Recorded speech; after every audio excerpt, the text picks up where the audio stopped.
हमारी संस्कृति, हमारे संस्कार सदा रहें हमारे साथ। सब्सक्राइब करें तिलक। मुझे अवसर न दिया गया तो ऐसा लगेगा कि महाराज को मेरी वीरता पर संदेह है।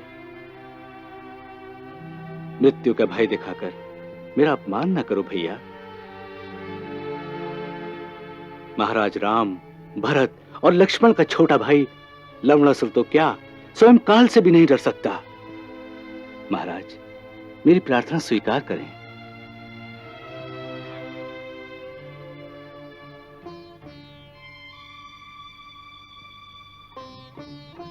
हम राजकुमार शत्रुघ्न से सहमत हैं। हम तुम्हें मथुरा के राजा लवणासुर के अत्याचारों से धरती को मुक्त करने का कार्य सौंपते हैं।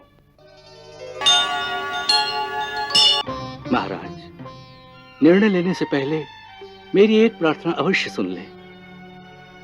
कहो। आज तक मुझे आपकी सेवा का कोई अवसर नहीं मिला। लक्ष्मण भैया ने 14 वर्ष आपके साथ वनवास काटा और भरत भैया ने अयोध्या में रहते हुए भी वैसे ही वनवास के कष्ट सहे।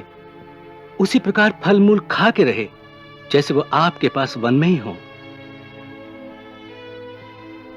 मुझे छोटा समझकर कभी कोई सेवा नहीं दी गई, परंतु अब यदि मेरे होते बड़े भाइयों को उस दैत्य से लड़ने भेजा गया तो ये मेरे साथ अन्याय होगा। अब के युद्ध में जाने की मेरी बारी है। हम बड़े भाइयों के होते हुए तुम्हें उस राक्षस से युद्ध करने की क्या आवश्यकता है? सुना नहीं, वहां प्राणों का संकट है। महाराज, मैं ही उस राक्षस से निपट लूंगा। नहीं महाराज, मैंने पहले मांग की है। मुझे अवसर न दिया गया तो ऐसा लगेगा कि महाराज को मेरी वीरता पर संदेह है। मृत्यु का भय दिखाकर मेरा अपमान न करो भैया। महाराज राम, भरत और लक्ष्मण का छोटा भाई लवणासुर तो क्या स्वयं काल से भी नहीं डर सकता। महाराज, मेरी प्रार्थना स्वीकार करें।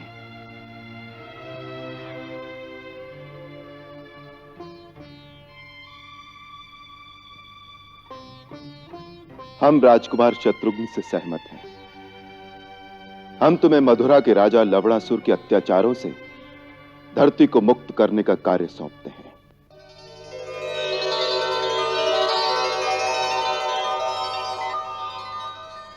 आर्य सुमंत्र, सेना को तैयारी की आज्ञा दी जाए। जो आज्ञा। हम आज इसी समय राजकुमार शत्रुघ्न को मथुरा का राजा घोषित करते हैं। उनके राज्याभिषेक की भी तैयारी की जाए। राज्याभिषेक? हां, अयोध्या से कूच करने से पहले हम तुम्हें मथुरा का राजा बनाकर तुम्हारा अभिषेक स्वयं कर देंगे, जैसे हमने विभीषण का अभिषेक पहले ही कर दिया था। महाराज, इस अभिषेक को स्वीकार करने में मुझे अधर्म जान पड़ता है। बड़े भाइयों के होते हुए छोटे का अभिषेक कैसे किया जा सकता है? बड़े भैया भरत की बात को काटकर मैं बीच में बोल पड़ा। कदाचित आप इसके लिए मुझे दंड तो नहीं दे रहे? मेरी भूल क्षमा कर दे भैया, क्षमा कर दे। नहीं शत्रुघ्न, तुमने कोई भूल नहीं की। प्राणों के संकट की बात जब सामने आई तो तुमने वही वीरता दिखाई जो रघुवंश के एक राजकुमार को दिखानी चाहिए। हमने जो अभिषेक की बात की वो शास्त्रानुसार आवश्यक है। जब कोई किसी राजा के वंश का समूल नाश कर देता है तो उसकी राजधानी में दूसरे राजा को स्थापित करना उसका धर्म हो जाता है। अन्यथा वो राज्य, वो देश आरक्षित और अव्यवस्थित हो जाता है। उस देश में अराजकता फैल जाती है।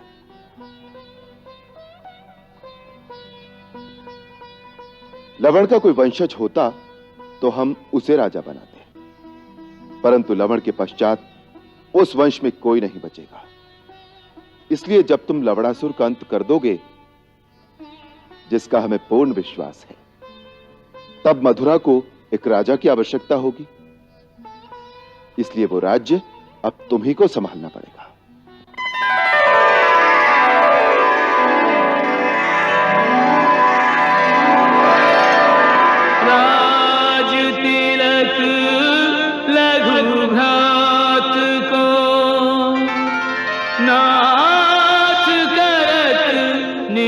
हाथ मंगल रिधि रघुनाथ के हृदय न हर्ष समान।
आओ शत्रु।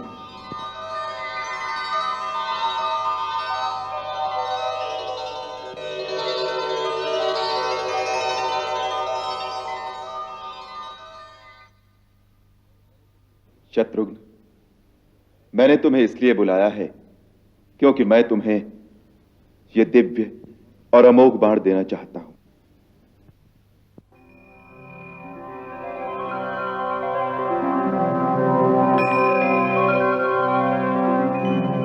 इस दिव्य, उत्तम और अमोघ बाण की रचना पिछले प्रलय काल में भगवान विष्णु ने इसलिए की थी क्योंकि उन्हें दो महाबली दैत्यों मधु और कैटभ का संहार करना था।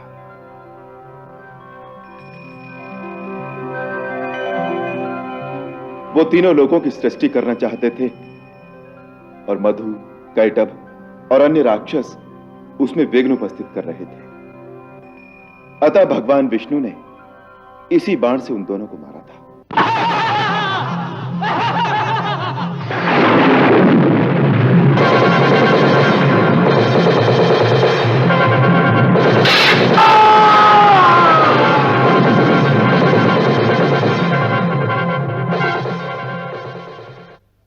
मैं ये अस्त्र तुम्हें इसलिए दे रहा हूं क्योंकि परम शक्तिशाली लवणासुर का वध करने के लिए कदाचित तुम्हें इसकी आवश्यकता पड़ सकती है।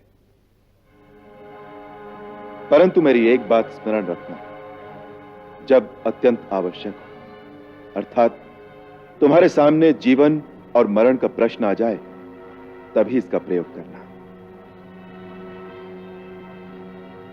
यह अस्त्र अत्यंत भयंकर है। इसके प्रयोग से असंख्य प्राणियों के नष्ट होने का भय रहता है। तभी मैंने रावण का वध करने के लिए भी इसका प्रयोग नहीं किया था। शत्रुघ्न, शास्त्र कहता है वीर को उतनी ही शक्ति का प्रयोग करना चाहिए जितनी परम आवश्यक हो। अब यह दिव्य और अमोघ बाण मेरे आशीर्वाद के साथ ग्रहण करो।